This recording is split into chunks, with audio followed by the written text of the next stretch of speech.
শিক্ষার্থীবৃন্দ, আশা করি তোমরা সবাই ভালো আছো। আমি মনোজ কুমার জোয়ারদার, সহকারী শিক্ষক, বাগেরহাট বহুমুখী কলেজ স্কুল। আজ এই করোনা দুর্যোগের সময় আমি তোমাদের এমন একটা জ্যামিতি করাবো যেটা ক্লাস 8-এরও হয়ে যাবে, ক্লাস 9-10-এরও হয়ে যাবে। সেই জ্যামিতিটা অষ্টম শ্রেণীর, দেখবা অষ্টম শ্রেণীর অনুশীলনে 9-8 নাম্বার এবং নবম শ্রেণীর অনুশীলনে 15-এর প্রিয় শিক্ষার্থীবৃন্দ, তোমরা দেখতে পাচ্ছ আমি উপরে একটা জ্যামিতি স্টার লিখছি। ABC ত্রিভুজে এ কোণ সমান এক সমকোণ BAC এর উপরস্থ একটি বিন্দু, মানে উপরে অবস্থিত একটি বিন্দু প্রমাণ করতে হবে যে BC square plus AD square সমান BD square plus AC square. এটা কিন্তু ক্লাস 8 এর অনুশীলনী 9-8 নাম্বার এবং নবম দশম শ্রেণী অনুশীলনী 15-13 নাম্বার একই জ্যামিতি। ঠিক আছে, তো এবার আমরা জ্যামিতি আসি। দেখতে পাবো, তুমি বুঝে খেয়াল করতে পারো। আমরা কি বলছি, ABC ত্রিভুজে এ কোণ কিন্তু এক সমকোণ। ABC ত্রিভুজে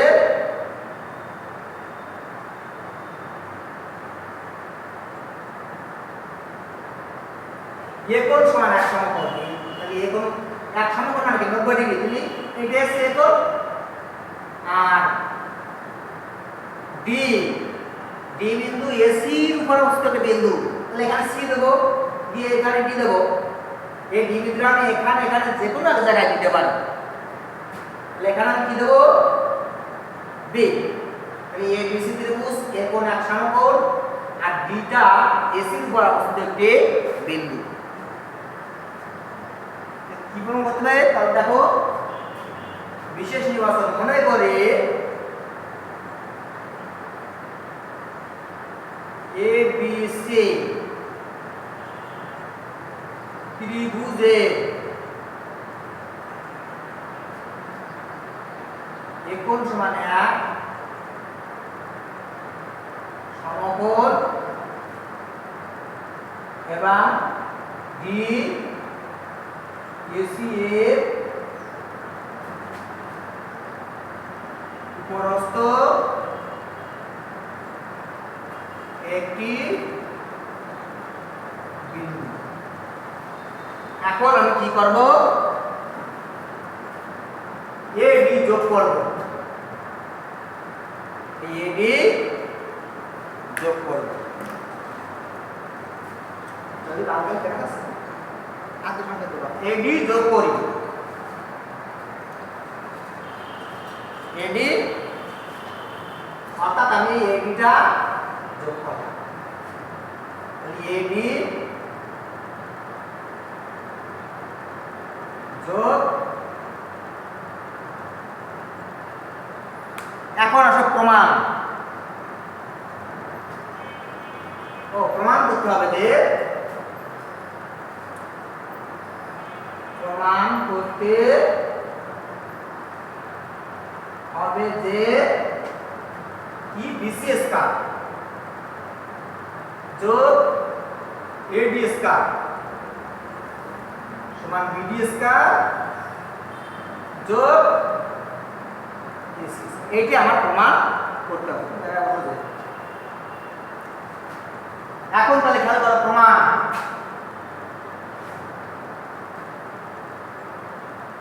প্রিয় শিক্ষার্থী বন্ধুরা, জ্যামিতিটা ভালোভাবে খেয়াল করবে, খুব সহজ কিন্তু তোমরা যদি মনোযোগ সহকারে দেখো তাহলে খুব সহজে বুঝতে পারবে এবং সহজ মনে হবে তোমাদের কাছে। কিন্তু যদি মনোযোগ দিয়ে না শোনাও বা দেখো তাহলে কিন্তু এটা খুব কঠিন মনে হবে।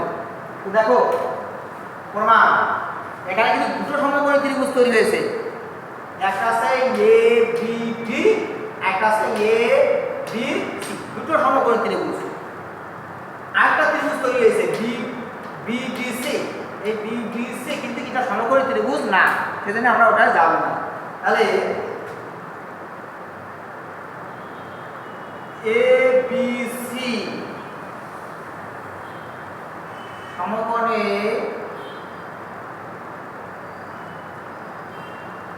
ত্রিভুজের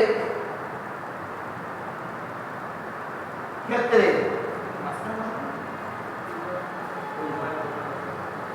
এডিসি ত্রিভুজের ক্ষেত্রে এবিসি ত্রিভুজের ক্ষেত্রে কি পাবো? অতিভুজ স্কয়ার সমান লম্ব স্কয়ার যোগ ভূমি স্কয়ার। তাহলে অতিভুজ স্কয়ার সমান লম্ব এবি আর ভূমি কি এসি। আমি কিন্তু এবিসি ত্রিভুজ বলেছি, এজন্য ভূমি কিন্তু এসি। তাহলে এটা কিভাবে পিথাগোরাসের উপপাদ্য অনুসারে পাই? এটা এক নাম্বার দিলাম আমি। পিথাগোরাসের উপপাদ্য কি? যদি অতিভুজের উপর একটা বর্গক্ষেত্র আঁকা যায়, তার ক্ষেত্রফল আর এবির উপর বর্গক্ষেত্র আঁকবো, এরকম এবির উপর একটা বর্গক্ষেত্র আঁকবো, এর ক্ষেত্রফল আর এর ক্ষেত্রফল, অর্থাৎ এই দুটোর ক্ষেত্রফলের যোগফল এই বর্গক্ষেত্রের সমান। অর্থাৎ অতিভুজের উপর অঙ্কিত বর্গক্ষেত্রের ক্ষেত্রফল অপর দুই বাহুর উপর অঙ্কিত বর্গক্ষেত্রের ক্ষেত্রফল সমষ্টির সমান। আবার দেখো, আবার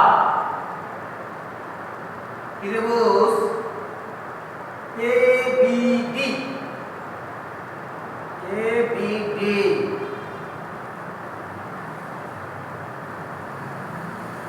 সমকোণে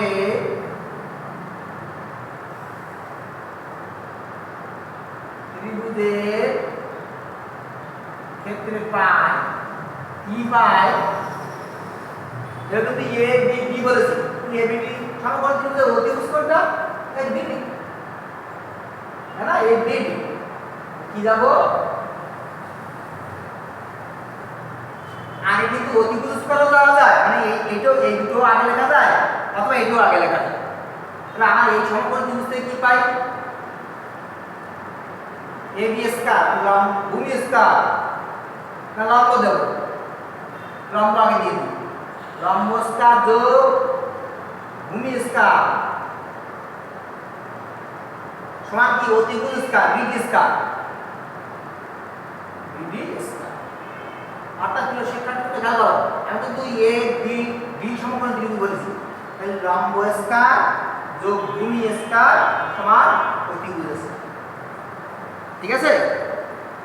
এখন এই ত্রিভুজটা আবার আমি দিয়ে দিলাম, এটা 2 নাম্বার মনে করো। এখন যদি এই দুটো সমীকরণ যোগ করি, দেখো তো কি হয়। আমি একটু উপরটা এখন মুছে ফেলতেছি। এই দুটো আমি এখন কি করব? যে যোগ করব। 1 ও 2 নং সমীকরণ যোগ করে দেখি যোগ করলে কি হয়।